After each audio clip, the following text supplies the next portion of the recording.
नमस्कार। Good news Bharat के YouTube channel में आप सभी दर्शकों का स्वागत है। मैं हूं संजीव कुमार शर्मा और आइए देखते हैं आजमगढ़ की कुछ खबरें फटाफट अंदाज में।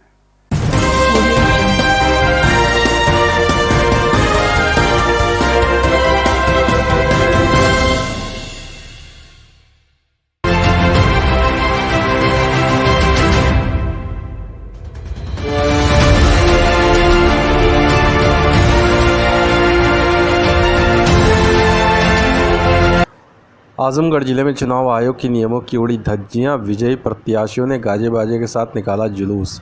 बता दें कि चुनाव आयोग का सख्त निर्देश था कि मतगणना के उपरांत विजयी प्रत्याशी जुलूस नहीं निकालेंगे। साथ ही जिला प्रशासन ने भी गाइडलाइन जारी कर निर्देश दे रखा था कि कोई भी प्रत्याशी जीत के बाद विजयी जुलूस नहीं निकालेगा। इसके बावजूद सभी नियम कानून को ताक पर रखकर जीते उम्मीदवारों के समर्थकों ने न सिर्फ विजय जुलूस निकाला बल्कि गाजे बाजे के साथ जमकर थिरके भी। न तो कोई कोरोना का खौफ दिखा और न ही कोरोना प्रोटोकॉल का पालन किया गया। ताज़ा मामला सिदारी थाना क्षेत्र के हथिया गांव का वीडियो वायरल हुआ है, जिसमें न सिर्फ प्रत्याशी समर्थक ढोल नगाड़ों के साथ जुलूस निकाले हैं बल्कि गांव में डीजे की धुन पर महिला पुरुष नाचते नजर आ रहे हैं। सब मिलाकर यह कहा जा सकता है कि चुनाव आयोग के दिशा निर्देश ताक पर रखकर कानून को धता बताकर जिला प्रशासन के नाक के नीचे ये सब होता रहा और पुलिस को भनक तक नहीं लगी। आजमगढ़ जिले में शाम 5 बजे तक जिला पंचायत सदस्य के 84 पदों के सापेक्ष 13 पद पर आया परिणाम। बता दें कि जिले में मतगणना कार्य सोमवार को भी जारी रहा। शाम 5 बजे आई रिपोर्ट के अनुसार ग्राम प्रधान पद के 1858 पदों के सापेक्ष 1857 और क्षेत्र पंचायत सदस्य पद के 2104 पदों के सापेक्ष 2103 पदों के परिणाम आ चुके हैं, जबकि ग्राम पंचायत सदस्य के 22,820 पद के सापेक्ष 13,841 के परिणाम घोषित किए गए और जिला पंचायत सदस्य के 84 पदों के सापेक्ष 13 सीट का परिणाम आ चुका है। मतगणना का क्रम रविवार की सुबह 8 बजे से शुरू हुआ। न्याय पंचायतवार शुरू हुई मतगणना में सबसे पहले लगभग 2 घंटे तक का समय मतगणना कार्मिकों को मतपत्रों की गड्डी बनाने में लग गए। उसके बाद मतों की गिनती का क्रम शुरू हुआ। रविवार को शुरू हुआ मतगणना सोमवार को भी जारी रहा। जिला पंचायत सदस्य पद की मतगणना पूरी होने के बाद जिला मुख्यालय पर कलेक्ट्रेट में आरओ एडीएम प्रशासन नरेंद्र सिंह विजयी प्रत्याशियों को प्रमाण पत्र प्रदान करेंगे। मतगणना स्थलों पर सुरक्षा के पुख्ता इंतजाम किए गए हैं। वहीं कोविड प्रोटोकॉल का भी कड़ाई से पालन कराया जा रहा है। आजमगढ़ जिले में कोरोना संक्रमित मरीज के परिजनों से रेमडेसिविर इंजेक्शन की मांग करने वाले अस्पताल पर होगी कार्रवाई, डीएम ने दी जानकारी। जिलाधिकारी राजेश कुमार ने बताया कि प्रायः देखने में आ रहा है कि निजी कोविड नॉन कोविड अस्पतालों में कोरोना से संक्रमित भर्ती मरीजों व उनके तीमारदारों से चिकित्सकों द्वारा रेमडेसिविर इंजेक्शन उपलब्ध कराए जाने का दबाव बनाया जा रहा है और उन्हें परेशान किया जा रहा है। यह उचित नहीं है। जिलाधिकारी ने बताया कि रेमडेसिविर इंजेक्शन एक एंटीवायरल दवा है जिसका इस्तेमाल कोरोना के गंभीर मरीजों के इलाज में भारत सरकार राज्य सरकार की गाइडलाइन के अनुसार किया जाता है। जिलाधिकारी ने कहा कि जो कोरोना से संक्रमित गंभीर मरीज नहीं हैं और जिन मरीजों को रेमडेसिविर इंजेक्शन लगाए जाने की ज़रूरत नहीं है तो उन मरीजों व उनके तीमारदारों से रेमडेसिविर इंजेक्शन लगाने हेतु उपलब्ध कराने के लिए दबाव न बनाया जाए। जिलाधिकारी ने कड़ी नाराजगी प्रकट करते हुए कहा कि यदि इस प्रकार की अब कोई शिकायत प्राप्त होगी तो संबंधित निजी कोविड या नॉन कोविड अस्पतालों के विरुद्ध कठोर से कठोर कार्रवाई की जाएगी। आजमगढ़ जिले में होम आइसोलेशन मरीज को दिन में 3 बार देना होगा अपने स्वास्थ्य की रिपोर्ट, डीएम ने दी जानकारी। जिलाधिकारी राजेश कुमार ने बताया कि लगातार कोरोना पॉजिटिव की बढ़ती संख्या कम करने के लिए शासन व स्वास्थ्य विभाग प्रत्येक स्तर पर प्रयास कर रहा है। कोविड-19 लक्षण विहीन व कम लक्षण वाले कोरोना पॉजिटिवों को होम आइसोलेशन की सुविधा दी जा रही है। जिलाधिकारी राजेश कुमार ने बताया कि मौजूदा स्थिति को देखते हुए दिशा निर्देश भी दिए गए हैं ताकि अति गंभीर रोगियों को बेड और ऑक्सीजन की सुविधा दी जा सके। होम आइसोलेट के मानकों के अनुसार यदि मरीज के घर में रहने के लिए अलग कमरा व शौचालय की सुविधा नहीं है तो ऐसे में मरीज को अस्पताल में ही रखा जाएगा। कोरोना पॉजिटिव रिपोर्ट आने पर लक्षण विहीन सभी मरीजों से होम आइसोलेट के लिए सहमति पत्र भी भरवाया जाता है। जिलाधिकारी ने बताया कि कम लक्षण वाले मरीजों के लिए शासन ने कई तरह के नियम बनाए हैं। होम आइसोलेशन के मरीजों के लिए उपचार के लिए निवास स्थान पर स्वयं को आइसोलेट एवं परिजनों को क्वारंटीन करने की सुविधा हो, कम से कम 2 शौचालय हो। ऐसे रोगी जिनकी रोग प्रतिरोधक क्षमता कमज़ोर है या वह किसी गंभीर बीमारी से पीड़ित हैं तो उन्हें होम आइसोलेशन की सुविधा नहीं दी जाएगी। 24 घंटे रोगी की देखभाल के लिए एक व्यक्ति उपलब्ध हो। स्वास्थ्य विभाग द्वारा विकसित किए गए आरोग्य सेतु व होम आइसोलेशन ऐप को मरीज अपने स्मार्टफोन पर डाउनलोड करना होगा। रोगी को अपने स्वास्थ्य की प्रतिदिन दिन में 3 बार स्वास्थ्य विभाग को जानकारी देनी पड़ेगी। आइसोलेशन में रहने वाले लक्षण विहीन कोविड-19 मरीजों को एक किट अपने पास रखनी होगी, जिसमें pulse oximeter, thermometer, mask, gloves, sodium hypochloride solution एवं प्रतिरोधक क्षमता बढ़ाने वाली वस्तुएं शामिल होंगी। आजमगढ़ जिले में अब तक 8,564 होम आइसोलेशन मरीज हो चुके हैं। ठीक सीएमओ ने दी जानकारी। मुख्य चिकित्सा अधिकारी डॉक्टर ए.के. मिश्रा ने बताया कि वर्तमान समय में जिले में 3,558 कोरोना उपचाराधीन हैं, जिसमें 365 हॉस्पिटल में व 3,193 होम आइसोलेशन में हैं। कुल अभी तक 8,564 होम आइसोलेशन मरीज ठीक हो चुके हैं। होम आइसोलेशन के रोगी एवं उनका देखभाल नियमित रूप से अपने स्वास्थ्य की जांच के लिए आइसोलेशन के दौरान रहने वाले लक्षण विहीन कोविड-19 मरीजों को एक किट अपने पास रखनी होगी।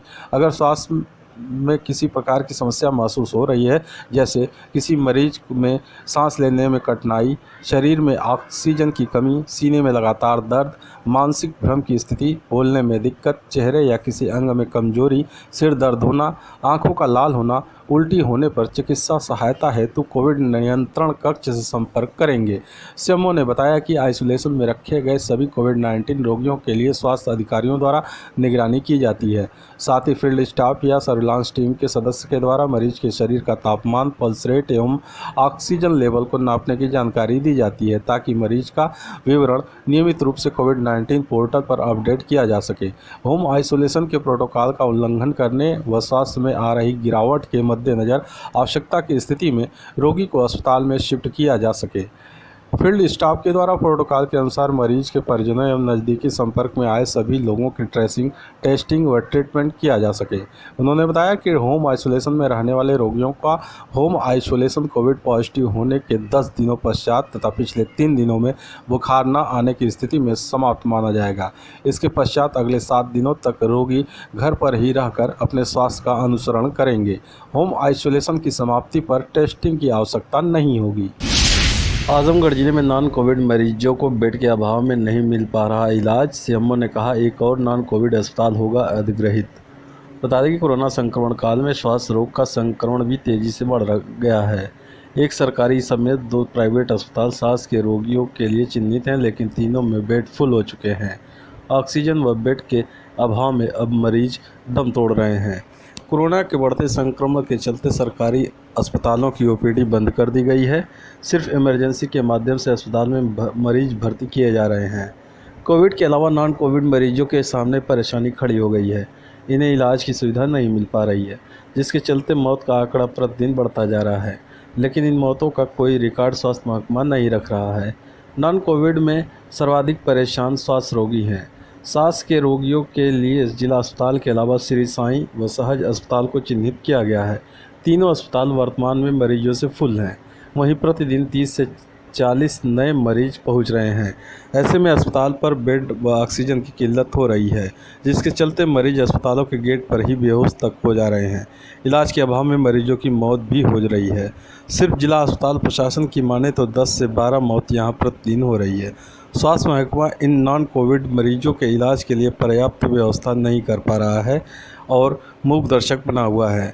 CMO doctor A K. मिश्रा का कहना है कि कोरोना के मरीजों के साथ ही स्वास्थ्य रोगियों की संख्या में भी तेज़ी से बढ़ोतरी हुई है। स्वास्थ्य रोगियों के लिए कम से कम 100 बेड की और आवश्यकता है, जिसकी व्यवस्था में महकमा जुटा हुआ है। बिजरवा स्थित शिवालिक अस्पताल को भी नॉन कोविड स्वास्थ्य रोगियों मरीजों के लिए अधिग्रहित करने की योजना बनी है। प्रस्ताव जिला प्रशासन को भेजा गया है। अनुमति मिलते ही शिवालिक को भी अधिग्रहित कर वहां नॉन कोविड मरीजों को भर्ती करना शुरू कर दिया जाएगा। खबरों में हो चला है एक छोटे से ब्रेक का। मिलते हैं ब्रेक के बाद। आप देखते रहिए गुड न्यूज भारत।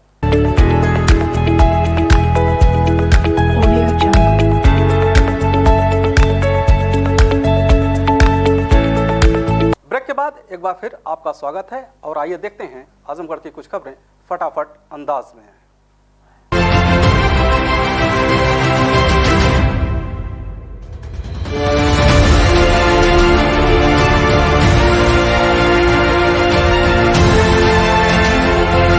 पूर्व सांसद दरोगा सरोज के पौत्र अभिषेक सरोज ने जिला पंचायत सदस्य क्षेत्र कैथी शंकरपुर से फहराया सपा की जीत का परचम। लालगंज में त्रिस्तरीय पंचायती चुनाव को लेकर रविवार के सुबह से आरंभ हुई मतगणना सोमवार सुबह तक जारी रही, जिसमें सबसे बाद में जिला पंचायत सदस्य के लिए जीत की घोषणा की गई। इसी क्रम में लालगंज के पूर्व सांसद दरोगा प्रसाद सरोज के पौत्र और समाजवादी पार्टी से समर्थित उम्मीदवार अभिषेक सरोज ने भारी उलटफेर करते हुए कैथी शंकरपुर की सीट से अपना परचम फहराया। उन्होंने निकटतम प्रतिद्वंदी और बसपा समर्थित उम्मीदवार को लगभग 1190 वोटों से पटखनी देते हुए जीत दर्ज की। भाजपा समर्थित उम्मीदवार यहां तीसरे स्थान पर रहीं। अभिषेक सरोज को कुल 7044 मत प्राप्त हुए तो दूसरे नंबर पर रहे देवेंद्र कुमार को 5854 मत मिले। इसी प्रकार तीसरे नंबर पर रहीं ज्ञानमती सरोज को कुल 5423 मत प्राप्त हुए। जीत के बाद अभिषेक सरोज ने कैथी शंकरपुर की जनता को धन्यवाद ज्ञापित करते हुए कहा कि ये जनता की जीत है। जनता ने जो आशीर्वाद प्रदान किया है उनके हम ऋणी हैं। उन्होंने कहा क्षेत्र के विकास के लिए जनता की उम्मीदों पर वो पूरी तरह खरा उतरने का प्रयास करेंगे। देवगांव जिला पंचायत सदस्य के चुनाव में श्याम कन्हैया यादव की पत्नी बिंदु यादव ने 12,850 मतों के रिकॉर्ड अंतर से जीत दर्ज की।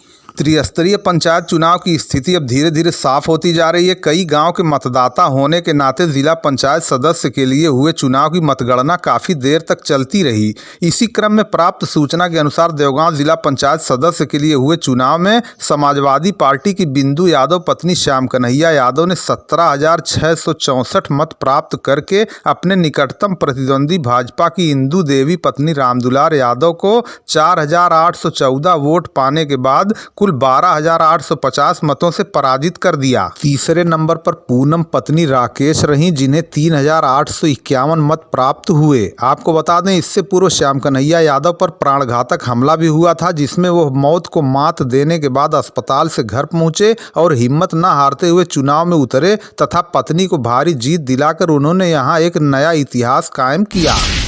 क्षेत्र पंचायत नंदापुर द्वितीय से विद्यावती पत्नी रविंद्र यादव ने 51 मतों से जीत दर्ज करने पर जनता का व्यक्त किया आभार। त्रिस्तरीय पंचायत चुनाव में जहां प्रधान पद को लेकर काफी गहमागहमी रही, वहीं क्षेत्र पंचायत सदस्यों के लिए भी लोग एक एक मत के लिए काफी जूझते हुए नजर आए। इसी क्रम में क्षेत्र पंचायत नंदापुर द्वितीय सीट के लिए हुए चुनाव में विद्यावती पत्नी रविंद्र यादव ने 250 मत प्राप्त करते हुए निकटतम प्रतिद्वंदी 199 मत प्राप्त करने वाली मेहदी यादव पत्नी आलोक यादव को पराजित कर दिया। तृतीय स्थान पर परमिला पत्नी जित्तू 108 मत प्राप्त करके तीसरे स्थान पर रहीं। उन्होंने नंदापुर द्वितीय से जीत दर्ज करने पर जनता का आभार व्यक्त किया। उसरौली ग्राम सभा में पप्पू यादव, सोफीपुर में बबलू यादव, ताहिरपुर में विवेक कुमार सिंह, खनियरा में रामजन्म यादव ने जीत दर्ज की। लालगंज के विभिन्न ग्राम सभा के प्रधान पद के विजयी उम्मीदवारों में उसरौली ग्राम सभा से पप्पू यादव ने रेखा किन्नर को 108 मतों से पराजित कर दिया। इसी प्रकार तिलखरा ग्राम पंचायत से प्रधान धनंजय सिंह समर्थित प्रत्याशी दिनेश राम ने अपने निकटतम प्रतिद्वंदी नखड़ू राम को 81 मतों से पराजित कर विजय श्री हासिल की। बड़ा गांव से रविंद्र राय ने अपने निकटतम प्रतिद्वंदी को 160 मतों से पराजित किया। कोटा खुर्द में प्रदीप सिंह ने 198 मतों से, मसीरपुर में श्रीमती शीला सरोज ने 315 मतों से, मेहरो कला में मुसाफिर राम ने 12 मतों से, सोफीपुर में बबलू यादव ने 700 मतों से, ताहिरपुर में विवेक कुमार सिंह ने 292 मतों से, खनियरा में राजमन यादव ने 144 मतों से अपने प्रतिद्वंदियों को पराजित कर विजय श्री हासिल की। ओम प्रकाश सिंह, क्षेत्रीय संयोजक, भारतीय जनता पार्टी, प्रबुद्ध प्रकोष्ठ, गोरखपुर क्षेत्र। त्रिस्तरीय पंचायत चुनाव सकुशल संपन्न हो गए हैं। इसके लिए मैं प्रशासन को बहुत बहुत धन्यवाद देता हूं।